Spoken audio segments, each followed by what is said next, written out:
Tirupati Leela Mahal circle కాడ నేను ఉండేది పబ్లిక్ గా చెప్తానండి.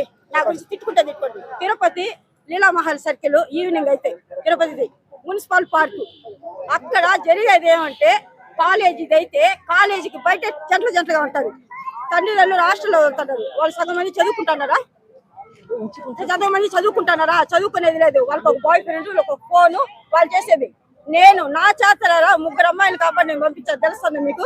3 అమ్మాయిలు కాలేజీలో వచ్చి వాళ్ళు చేర్పించేది. హాస్టల్లో అయితే హాస్టల్ నుంచి పారిపోయి వచ్చి బయట రూమ్ తీసుకొని ఎంజాయ్మెంట్ చేసి ఉండేవాళ్ళని నేనండి. స్వయంగా నేనే ఆ అమ్మాయిని కాళేశ్వరికి పంపించిన. ఆ అమ్మాయి సూసైడ్ చేసుకోకుండా కాపాడినానండి. ఆ అమ్మాయిని కాళేశ్వరికి పంపించాను. ఎందుకంటే ఆడపిల్ల ఆ వయసు అట్టుమిట్టింది. ఆ వయసులో వాళ్ళు ఏం చేస్తారో తెలియదు. అర్థమైందా? ఆ మరి మన తిరుపతిలో కూడా జరుగుతుందండి. తిరుపతిలో దయచేసి మరీ చెప్తాండా, ఇది మొత్తం చదువుకునే ప్రతి ఒక్క పిల్ల నా మాట మీరు నిజంగా నేను ఇప్పుడు చెప్తానండి. 100కి 50% కాదు, 100 పెట్టుకోండి. 100% చెప్తాను. దయచేసి తల్లిదండ్రులకి రెస్పెక్ట్ ఇవ్వండి. మీ ప్రాణాలు ఇచ్చేట్టుగా ఉంటే తల్లిదండ్రులకి ఇవ్వండి. మిమ్మల్ని కంటారు కదా, వాళ్ళకి దానం చేయండి ప్రాణాలు. నిన్న కాకుండా మొన్న వస్తే వాడికి 2 అక్షరాలు పెట్టి ఊరేసుకొని చేస్తున్నారు. కన్నోళ్ళు గొప్ప, మధ్యలో వచ్చిన వాళ్ళు గొప్ప. నాకు అర్థం కాదు అసలుకి. పెంచిన వాళ్ళు, సాకిన వాళ్ళు, సంతరించిన వాళ్ళు చేదైపోతున్నారు. మధ్యలో వచ్చిన వాడి గురించి ప్రాణాలు ఇచ్చేస్తున్నారు. ప్రాణాలు ఇస్తే పోనీలే, ఇట్లా వీడి చచ్చా అట్లా అది చచ్చా ఎవరికి లాభం అండి? వీళ్ళ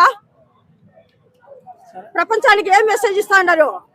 ఈరోజు చెప్తాండా, మన ఇండియాలో అమ్మాయిలు అందరికీ చెప్తాండా, మీకు ఒంట్లో పౌరుషం అనేది ఉంటే తల్లిదండ్రుల కోసం చచ్చిపోండి. కానీ తల్లిదండ్రులు కడుపు కోత మాత్రం పెట్టుకోండి ప్లీజ్. దయచేసి చెప్తాను.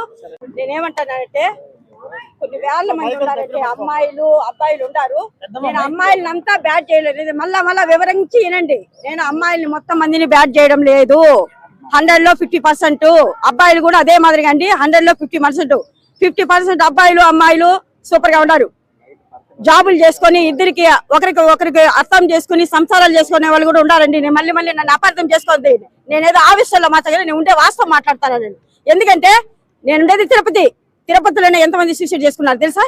తిరుపతిలో ప్రతి ఒక్క హాస్టల్ అడిగేదానికి లేదు. హాస్టల్ వార్డులను తిడతారు, వాళ్ళని తిడతారు, టీచర్లు తిడతారు. వాళ్ళకి కాదు, వాళ్ళది తప్పులేదు. వాళ్ళ హాస్టల్ వాళ్ళు ఏమంటారు, అమ్మ నెలకు పెడితే 3000 ఇస్తే చాలు, మాకు రెంట్ ఇస్తే చాలు, వాళ్ళు బయట పోతే ఏడైనా పోనీ. హాస్టల్లో చెప్పేది ఇది.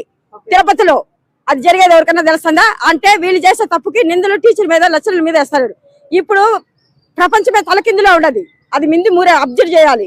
దీంట్లో 50% నా అనుభవంతో చెప్తానండి. నేను మళ్ళీ కూడా చెప్తాను. 50% దీంట్లో అమ్మాయిలు తప్పే చేస్తున్నారు. ఎందుకంటే ఫస్ట్ లవ్ ప్రపోజల్ చేసేది నా సర్వీస్ లో కొన్ని వేల మందిని చూస్తున్నాను. ఫస్ట్ ప్రపోజ్ చేసేది అమ్మాయే అండి. నా జీవితంలో నా అనుభవంతో చెప్తానండి. ఫస్ట్ ప్రపోజ్ చేసేది అమ్మాయే. కానీ ఎప్పుడు ప్రపోజ్ చేస్తారో అక్కడ స్టార్ట్ అవుతుంది. పోనీ అర్థం చేసుకుంటున్నారా? అర్థం చేసుకుని ఏదన్నా ముందుకు అడిగేస్తున్నారా? లేదు. దీంట్లో మొత్తం ఇంట్లో తల్లిదండ్రులు మాట్లాడేది లేదు. అదేమంటే తల్లిదండ్రులు కొడుతున్నారంట, తల్లిదండ్రులు హింస పెడుతున్నారంట. మరి మిమ్మల్ని కన్యాపట్ల సాకి సంతరించేది వాళ్ళదే కదండి. ఇదే తిరుపతిలో ఇప్పుడు డాక్టర్లు, ఇంజనీర్లు, వీళ్ళు ఉన్నారు. వీళ్ళకంతా అమ్మా నాన్న లేదా? వాళ్ళు మాటలు వినడం లేదా? వాళ్ళు డాక్టర్లు, ఇంజనీర్లు అనడం లేదా? మరి వాళ్ళలాగా ఎందుకంటే ఆలోచించరు మీరు? మీ ఆడవాళ్ళకి నేను చెప్తాను, ప్రతి దానికి సూసైడ్ చేసుకుంటానండి. దయచేసి సూసైడ్ చేసుకోకండి. అబ్బాయిలు సైకోగా మారడానికి కారణము దాంట్లో 50% అమ్మాయిలు. ఇప్పుడు నేనేమంటానంటే, ఇప్పుడు అబ్బాయిలు ప్రేమిస్తారు, అమ్మాయిలు ఏం చేస్తున్నారంటే ఆ అమ్మాయిలు చుక్కలు చూపిస్తున్నారు. వెంటనే ఫోన్లు కొడతారండి. ఆ ఫోన్లు అనేది కొట్టకూడదు. ఇంకొకటి, ప్రేమించండి. ఇటు సైడ్ ఒకరినే ప్రేమించాలి. ఇప్పుడు నాకు తెలుసండి, నా కళ్ళారా నేను చాలా మందిని చూస్తున్నాను. ఒక అమ్మాయి 2-3 మెయింటైన్ చేస్తానండి. మరొక అబ్బాయి ఇప్పుడు అబ్బాయి ఒక ట్యూబ్ మాదిరిగా, నేను చరిత్ర నుంచి చెప్తాను. అబ్బాయి ఒక ట్యూబ్ మాదిరిగా, దాంట్లో గాలి ఆడది. కానీ చరిత్ర ఆడదాని మీదనే నడుస్తుంది. ఇప్పుడు కూడా చరిత్ర ఆడదాని మీదనే. కానీ దాన్ని ఉపయోగించుకోండి, దాన్ని నాశనం చేయొద్దండి. ప్రేమించండి. దయచేసి పెళ్లిళ్ళు చేసుకొని హ్యాపీగా సంసారాలు చేయండి. కానీ ఆ సంసారాల్లో మట్టి చేసుకోవద్దండి. మళ్ళీ చెప్తాను నేను. అబ్బాయిలకి అమ్మాయిలకి ఏ ఒక్కరైనా అండర్స్టాండింగ్ ఉండాలి.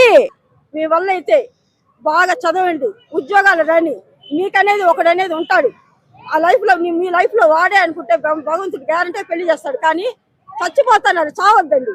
అందరు అమ్మాయిలకి నేను చెప్పేది అదే. బాగా చదువుకోండి. ఏ టీచరో, ఏ డాక్టరో, ఏ ఇంజనీరో, ఏదో ఒక చదువు చదండి. మీ తల్లిదండ్రుల్ని సంతోషంగా పెట్టుకోండి.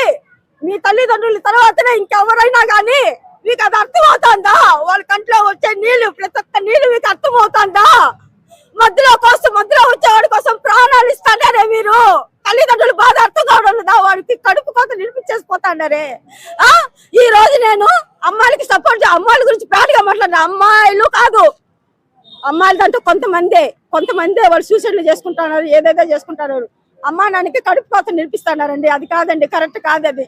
నేను ప్రతి ఒక్క అమ్మాయి చెప్తాను, పెళ్లి చేసుకుంటే లైఫ్ లో సెటిల్ చేస్తే పెళ్లి ఇద్దరు చేసుకోండి, ఇద్దరు సంసారం చేయండి. లైఫ్ లో సెటిల్ అయితే వాళ్ళే చేస్తారు. అది వదిలేసి మధ్య ప్రేమ అనే 2 అక్షరాలతో సూసైడ్ చేసుకుని చచ్చిపోతున్నారండి. ఆడు కానీ అట్లా అబ్బాయి కానీ అమ్మాయి కానీ సూసైడ్ కానీ. ఇంకొకటి, పెళ్లి అయినా కూడా అబ్బాయిల్ని అర్థం చేసుకోండి. అబ్బాయిల్ని అర్థం చేసుకుంటే లైఫ్ ఎంత దూరం అన్నా వెళ్ళొచ్చండి. నేను మరీ రిక్వెస్ట్ చేస్తాను, ఇది చావే పరిష్కారం అనుకుంటున్నాడు, చావు పరిష్కారం కాదండి. నేను లాస్ట్ గా కోరేది, మీ తల్లిదండ్రుల కోసం ప్రాణం ఇచ్చేయండి, వాళ్ళ కోసం చచ్చి కూడా పొండి.